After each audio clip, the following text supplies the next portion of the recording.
పిత పుత్ర పవిత్రాత్మ నామమున ఆమేన్.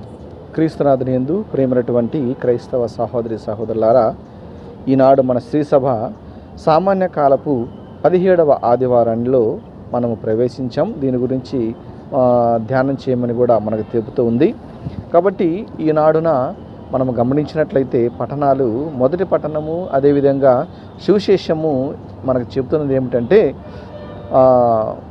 మొదటి పట్టణంలో 2 రొట్టెలను కొన్ని వెన్నులను 100 మందికి పంచగా కొన్ని మిగిలాయి. అక్కడ అవి సరిపోవేమో అని అన్నాడు. కానీ అక్కడ ప్రవక్త 2 రొట్టెలను కొన్ని వెన్నులను 100 మందికి పంచగా ఇంకా కొన్ని మిగిలాయని మనం చదువుకున్నాం. అదేవిధంగా సువిశేషంలో కూడా 5,000 మందికి 5 రొట్టెలు 2 చేపలను అద్భుతముగా పంచి ఇంకా మిగిలినటువంటి ముక్కలను 12 గంపలకు ఎత్తినటువంటి విధానాన్ని కూడా మనం ఈరోజు చూస్తున్నాం. కాబట్టి దీనిని బట్టి మనము ఒక చిన్న కథను, పాటలను, చిన్నపాటి ప్రసంగాన్ని మనము విందాం. వేమన గారి శతకంలో ఒక పద్యము చిన్నప్పుడు చదువుకున్నది గుర్తొస్తుంది.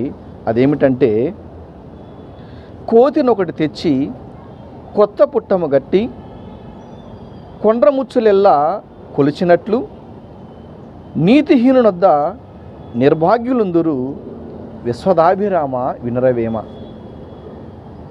ఈ యొక్క పద్యానికి అర్థం ఏమిటంటే, మనం చూస్తే కోతికి మంచి బట్టలు కట్టి దానిని ఉన్నతమైన సింహాసనమున కూర్చుండబెట్టి కొండముచ్చులు అన్నీ కలిసి దానిని సేవించుట ఎంత దౌర్భాగ్యమో, అదే విధముగా నీచునికి పట్టము కట్టి వాడిని ఆశ్రయించుట కూడా అంతటితో సమానమైనది. అటువంటి వాని చెంత దరిద్రులే ఉంటారు అని వేమన గారు చెప్పారు. చూడండి, కోతికి మంచి బట్టలు కట్టి ఒక సింహాసనం మీద కూర్చోబెడితే కొండముచ్చులన్నీ కూడా ఆ కోతికి డోలు కొట్టినట్లుగా అది ఎంత విడ్డూరంగా ఉంటుందో. కాబట్టి ఆ నీచుడికి కూడా పట్టం కట్టినట్లే ఉంటుంది ఒక సింహాసనం మీద కూర్చోబెడితే తెలివిలేని వాడికి. అదేవిధంగా వాని చెంత దరిద్రులే ఉంటారు కానీ మంచి వాళ్ళు ఉండరని ఈ యొక్క పద్యం మనకు సెలవిస్తుంది. ప్రియమైనటువంటి దేవుని బిడ్డలారా, నేను ఎందుకు ఈ యొక్క పద్యాన్ని చెప్పానంటే, ఇక్కడ ఈ యొక్క పట్టణాన్ని యోహాను సువార్త 6వ అధ్యాయము 1వ వచనం నుండి 15వ వచనం వరకు 5,000 మందికి ఆహారాన్ని, ఇది మొత్తం కూడా రోజు చదువుతూ ఉన్నా, ఈ వారం అంతా ధ్యానం చేస్తుంటే ఏమి చెప్పాలి, ఇందులో ఏముంది, 5,000 మందికి రొట్టెలు పంచేది, మొదటి పట్టణంలో 2 రొట్టెలను 100 మందికి పంచింది, ఇదే కదా అని చాలాసార్లు చదివి అర్థం కాక నేను దేవుణ్ణి ప్రార్థించినప్పుడు నాకు ఇందులో 5వ వచనము 6వ వచనము దేవుడు వాటి మీద మనసు పెట్టమని చెప్పాడు. 6వ అధ్యాయము 5వ వచనము 6వ వచనం ఇక్కడ ఏమని రాయి ఉందంటే, 6వ అధ్యాయము 5వ వచనంలో, యేసు కన్నులెత్తి గొప్ప జనసమూహమును తన యొద్దకు వచ్చుట చూచి ఆయన పిలుపుతో అంటున్నాడు, ఏమని? వీరు భుజించవలసిన ఆహార పదార్థములు మనము ఎక్కడి నుండి తెచ్చేదము అనెను. ఇంతమంది జనం ఉన్నారు కదా, పిలుపు, మరి వీరికి భోజన పదార్థాలు ఏర్పాటు చేద్దాం, మరి ఏమంటావు నువ్వు అని చెప్పేసి ఎక్కడి నుంచి తేవాలి అని చెప్పేసి అడిగితే ఆయన అంటున్నాడు 6వ వచనంలో, పిలుపును పరీక్షించుటకై యేసు అట్లు పలికెను, ఏలయన తాను ఏమి చేయబోచున్నది ఆయనకు తెలియను. చూడండి, ఇక్కడ దేవుడికి ఒక నాయకుడు ఎలా ఉంటాడు, ఒక నాయకుడు ఏ పని చేస్తే బాగుంటుంది, ఒక నాయకుడు తన ప్రజలను ఎలా ముందుకు నడిపించాలో ఇక్కడ మనకి అర్థమవుతుంది. పిలుపుని పరీక్షించడానికి అడిగాడు. వీళ్ళకి ఏం చేద్దాం భోజనం సంగతి, ఇది పరీక్షించడానికి పిలుపుని అడిగాడు. కానీ ఆయన మనసులో మాట ఏంటంటే, ఈయనేం చేస్తాడో చూద్దాం. కానీ ఆయన ప్రిపేర్ అయినాడు. ముందు తను ఏది చేయాలన్నా కూడా సిద్ధపడి ఉన్నాడు. ఏమిటి? తను ఏం చేయబడుతున్నది, తనకు తెలుసు కాబట్టి పిలుపుని అడిగాడు. ఒక నాయకుడు ఇట్లా ముందుగా సిద్ధపడి ఉండాలి. ఒక నాయకుడు అనేటువంటి వాడు ముందుగా అన్నిటికి కూడా తయారై ఉండాలి. ఇక అది జరిగినా జరగకపోయినా ఇదిగో ఇది నేను చేయగలను, ఇది చేస్తే బాగుంటుంది అన్నటువంటి సిద్ధపాటు అనేటువంటిది ఉండాలి. కాబట్టి దేవుని యొక్క వాక్యం మనకి నిర్గమకాండము 18వ అధ్యాయము 21వ వచనంలో భగవంతుడు చెబుతున్నాడు, ఈ ప్రజలందరిలో సమర్థులను, దైవభీతి గలవారిని, లంచగొండులు కాని వారిని ఏరి నాయకులను చేయండి అని అంటున్నాడు నిర్గమకాండంలో. ఏంది? ఈ ప్రజలందరిలో సమర్థులను, సమర్థవంతంగా పనిచేసేటువంటి వారిని, దైవభీతి గలవారిని, లంచగొండులు కాని వారిని మీరు ఏరి నాయకులు చేయండి. సమర్థులుగా ఉండాలి నాయకులు అనేవాళ్ళు. ఏదొచ్చినా సరే వాళ్ళు సమర్థవంతంగా ఆ క్షణంలో తీర్పు తీర్చడం కానీ లేకపోతే ఇంకోటి చేయటం కానీ వాళ్ళు సమర్థులుగా ఉండాలి. అలాంటి వారిని ఎన్నుకోమని చెప్పి ఇక్కడ దేవునికి వాక్యంలో చెబుతుంది. దానికి అర్హుడు ప్రభు అయినటువంటి యేసుక్రీస్తు. రెండవదిగా మనం చూస్తే సమూయేలు 2వ గ్రంథంలో 7వ అధ్యాయం 8వ వచనంలో, కనుక నా సేవకుడైన దావీదుతో సైన్యములకు అధిపతియగు యావే ఇట్లు సెలవిచ్చుచున్నాడని వచింపుము, నీవు పొలమున గొర్రెలు కాచుకొనుచుండగా నేను నిన్ను కొని వచ్చి నా ప్రజలైన ఇశ్రాయేలులకు నాయకుణ్ణి చేసితిని. ఎక్కడో పొలములో గొర్రెలు కాచుకునేటువంటి దావీదుని ఆయన ఇశ్రాయేలు ప్రజలకు నాయకుడిగా ఎన్నుకోవాలని అనుకున్నాడు. ఎందుకు అనుకున్నాడు గొర్రెలు కాచుకునేవాడిని నాయకుడిగా చేయాలని? ఆయన గొర్రెలను పచ్చిగా బట్టల్లోకి తీసుకుని పోయేవాడు, ఊరికి దూరంగా తీసుకుపోయేవాడు. ఎక్కడైతే పచ్చగా ఉంటుందో అక్కడ మంచి గడ్డి ఎక్కడైతే ఉంటుందో అక్కడికి తోలుకొని పోయేవాడు, ఎక్కడైతే మంచి నీరు ఉంటుందో అక్కడికి తీసుకుని పోయేవాడు. ఆ విధంగా దావీదు మహారాజు ఇంకా దూరం ఇంకో దూరం ఎక్కడ మంచి దొరికింది, ఎక్కడ మంచి ఆహారం ఉంటుంది ఈ గొర్రెలకని చెప్పి అట్లా ఆయన తీసుకుని పోయేవాడు. అది గమనించినటువంటి దేవుడు గొర్రెలనే ఈ విధంగా కాస్తున్నాడు, గొర్రెలకే ఇలాంటి మంచిగా చూసుకుంటున్నాడు, ఇక నా ప్రజలకు ఇతని నాయకుడిని చేస్తే ఎంత బాగుంటుంది అని తలంచి అతన్ని నాయకుడిగా ఎన్నుకుంటున్నాడు. కాబట్టి మనం చేసే పని చిన్నదైనా పెద్దదైనా మంచి నాయకత్వంతో సమర్థులంగా చేసినప్పుడు దేవుడు గొప్ప కార్యాలు మనకు చేయిస్తాడు.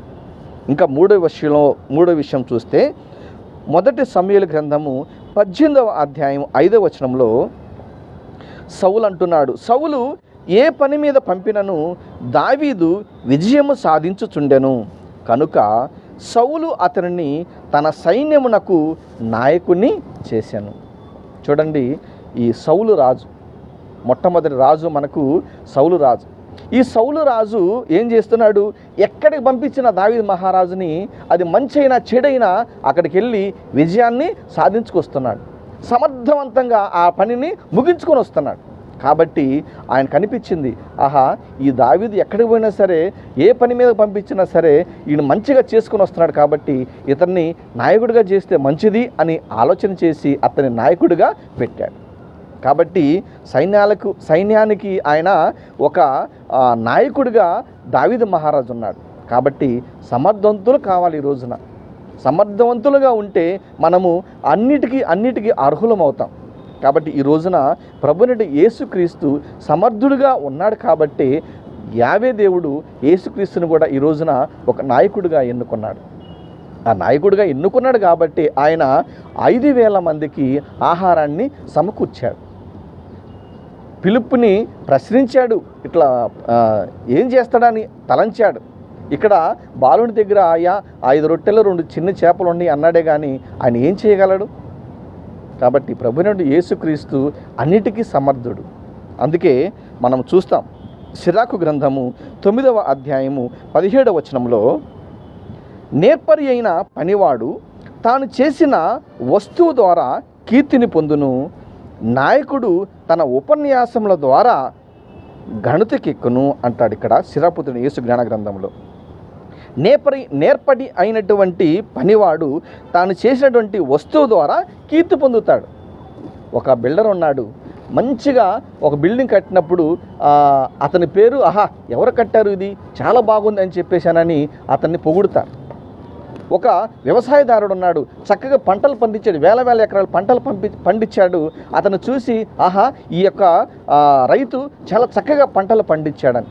ఒక కుమ్మరి చక్కగా తన పనితనము ద్వారా మంచి కుండలు, రకరకాల కుండలు చేసినప్పుడు ఏమవుతుంది, ఆహా, ఈ కుండలు చాలా బాగా చేశాడని చెప్పేసి మెచ్చుకుంటారు. కాబట్టి ఎవరి పనికి వాళ్ళు చేసిన పనిని బట్టి వాళ్ళు కీర్తికి ఎక్కుతారు. అదేవిధంగా దేవుడు అంటున్నాడు, నాయకుడు తన ఉపన్యాసాల ద్వారా గణతికి ఎక్కాడు. నువ్వు చెప్పేటువంటిది ఎదుటివారి ప్రజలకు మంచిగా ఉన్నప్పుడు, మంచిగా అనిపించినప్పుడు నీవు కూడా ఈ రోజున గణతికి ఎక్కుతావు. వాళ్ళు చాలా దినాల నుంచి వాళ్ళు ఆహారం తినలేదు. యేసుక్రీస్తు వారు చెప్పేటువంటి బోధకు నిమగ్నం అయిపోయారు. వాళ్ళు ఆకలి తిండి మానివేసి దేవుడు చెప్పేటువంటి వాక్యాన్ని వినాలి అన్నట్లుగా అదే ఉన్నారు. కానీ అన్నం తిందాం, నీళ్లు తాగుదాం అని చెప్పేసి వాళ్ళు అక్కడ కనపడాల. అందుకే దేవుడు వారిని చూసి ఏదో ఒకటి పెట్టాలి అని అనుకున్నాడు. కాబట్టి ఇక్కడ దేవుని యొక్క వాక్యం నేర్పరైనటువంటి పనివాడు తను చేసినటువంటి వస్తువుల ద్వారా కీర్తి పొందుతాడు. నాయకుడు అనేటువంటి వాడు తన ఉపన్యాసాల ద్వారా గణతికి ఎక్కుతాడని. కాబట్టి మంచి మాటలు మనం చెప్పగలగాలి, మంచిగా ప్రజలను నడిపించేవారి నాయకులుగా మనము ఉండాలి. ఇంకో చివరిగా శిరాపుత్రుని యేసు జ్ఞాన గ్రంథం 49వ అధ్యాయము 15వ వచనంలో, లోకములో జన్మించిన వారిలో యేసేపు వంటి వాడు లేడు. అతడు తన సోదరులకు నాయకుడు, తన ప్రజలకు ఆదరువు, అతని అస్తులకు కూడా కీర్తి అబ్బెను. ఇక్కడ చూడండి, సిరాకు గ్రంథంలో లోకంలో జన్మించిన వారిలో యేసేపు వంటి వాడు లేడు. మనకు తెలుసు, యేసేపు గారు యాకోబు గారి కుమారుడు. అతడు తన సోదరులకు నాయకుడు. చివరి స్థితిలో ఆయన చిన్నవాడైనప్పటికీ కూడా ఆయన తనకున్నటువంటి తెలివి చేత, తనకున్నటువంటి జ్ఞానం చేత ఒక నాయకుడయ్యాడు. రాజుగారు ఉన్నాడే కానీ రాజుగారు సమస్తము కూడా యేసేపు గారికి అప్పగిచ్చేసి ఆయన మౌనం వహించాడు, మొత్తం ఆయన చూసుకున్నాడు. కాబట్టి ఆ విధంగా తన సోదరులకు నాయకుడయ్యాడు చిన్నవాడైనప్పటికీ కూడా. రెండోది, తన ప్రజలకు ఆదరువయ్యాడు. తన ప్రజలకు కూడా ఆయన ఆదర్శంగా నిలిచాడు. ఇతరుని చూసి నేర్చుకోవాలి, ఇతనిలాగా మనం పని చేయాలి, ఇతనిలాగా మనం సమర్థులుగా ఉండాలి అనేటువంటి ప్రజలకు అలాంటి నమ్మకాన్ని అతను కలిగించాడు. అలాగ ఉండాలి. అతని అస్తులకు కూడా కీర్తి వచ్చాను. అతనికి ఉన్నటువంటి అన్నిటిలో కూడా అతనికి కీర్తి ప్రతిష్టలు వస్తూ ఉన్నాయి. కాబట్టి మనము ఈ విధంగా నాయకుడిగా కనుక మనము జీవించినట్లయితే, మంచి సమర్థవంతుడైన నాయకుడిగా జీవిస్తూ ఉంటే మనకి ఈ లోకంలో అన్ని శుభములు కలుగుతాయి. కాబట్టి ఈ రోజున యేసుక్రీస్తు సమర్థవంతమైనటువంటి నాయకుడిగా ఉండి తన యొక్క ప్రజలందరినీ కూడా, ఈనాడు ప్రపంచంలో యేసుక్రీస్తు వారంటే తెలియనటువంటి వాళ్ళు ఎవరు కూడా లేరు. ఆ విధంగా యేసుక్రీస్తు వారు తన యొక్క సమర్థమైనటువంటి నాయకత్వాన్ని నడిపాడు. ఈ రోజున అలాంటి నాయకత్వం మనకు కావాలని ఆ భగవంతుణ్ణి ప్రేమపూర్వకంగా ప్రార్థించుదాం. ఈనాటి పాటలు మనం క్లుప్తంగా చూద్దాం. పాటలు అనుక్రమ గీతానికి పాడుకోవచ్చు. ఎంత గొప్ప దేవుడైతివి ఓ యేసయ్యా, ఎంత గొప్ప దేవుడైతివి ఓ యేసయ్యా, ఎంత గొప్ప దేవుడైతివి. నీళ్లను అతి మధురమైన రసముగా మార్చితివి, రొట్టెలైదు 2 చేపల ఆహారము ఇచ్చితివి.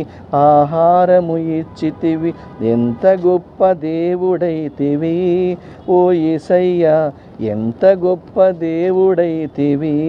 ఈ పాట పాడుకోవచ్చు. తర్వాత విందు గీతాలు.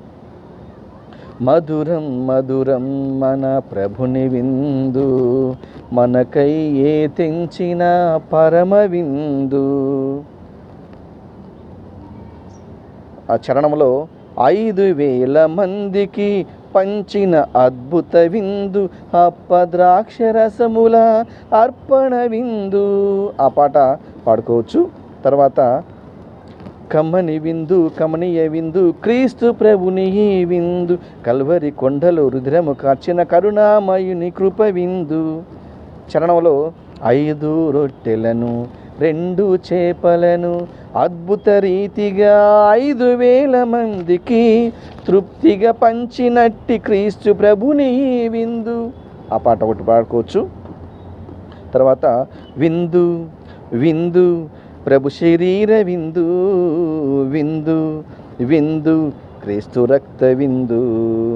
చరణంలో 5,000 మందికి ఆహారము ఈ విందు, అన్నార్తులను ఆదరించే అద్భుత బలి విందు. ఇది కూడా పాడుకోవచ్చు.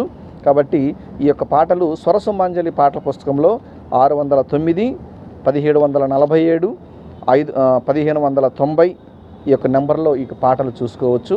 కాబట్టి మీ యొక్క గ్రామాల్లో ఈ యొక్క ప్రసంగం నచ్చితే చెప్పుకోండి. ఈ పాటలు కానీ ఈ యొక్క కథలు కానీ ఉపయోగించుకొని నేను దీవెనలు పొందాలని మీకు మనస్ఫూర్తిగా తెలియజేస్తూ, చివరిగా ఈ యొక్క ఛానల్ సబ్స్క్రైబ్ చేసుకొని నన్ను ముందుకు నడిపించాలని ప్రభు యేసయ్య పేరిట మీ అందరికీ తెలియజేస్తున్నాను. పితా పుత్ర పవిత్రాత్మ నామమున ఆమేన్.